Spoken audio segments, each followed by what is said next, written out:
Votre 19h30, Maria Mallard. Madame, Monsieur, bonsoir. On commence avec ce témoignage, celui du chauffeur du taxi sur lequel Abdesalem Lasoued a tiré le soir du 16 octobre, juste avant d'abattre 2 supporters suédois en plein cœur de Bruxelles. Karim, c'est un nom d'emprunt, s'exprime pour la première fois et vous allez le voir, plus de 10 jours après, il est encore sous le choc. Gilles Moins, Xavier Horacek et David Brichard. Sa vie a basculé le lundi 16 octobre vers 19h15.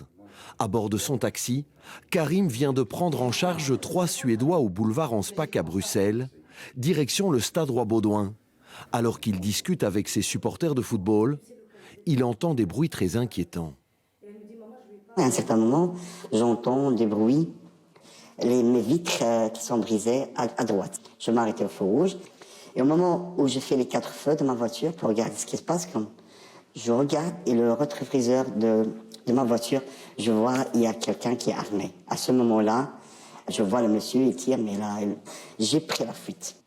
Le monsieur, il me suit avec son scooter, il a tiré encore dans ma voiture, il a tiré partout. En même temps, je dis que moi, c'est fini. Moi, ça sera mon dernier jour. Pendant que le terroriste passe à l'acte, Karim, sous le choc, contacte la police, voit qu'il y a du sang dans son taxi et tente de s'enfuir, tout comme un des Suédois, le supporter ensuite abattu par Abdesalem Lasoued dans ce hall d'immeuble. Il y a des gens qui est de l'autre côté de la rue qui étaient en train de marcher. J'essayais de le faire s'enfuir en hurlant, allez, Corriveau, il y a un attentat, il y a un homme qui tire partout. Après, j'étais en choc.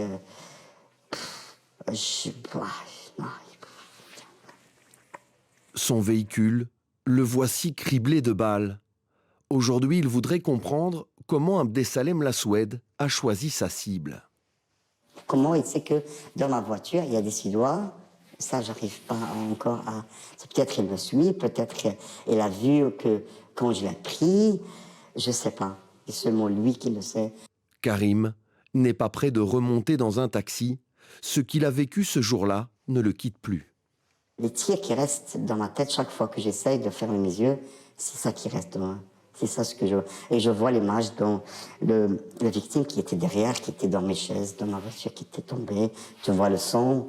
Seule source de revenus de la famille et indépendant, Karim se demande comment il va affronter financièrement les prochaines semaines sans travailler.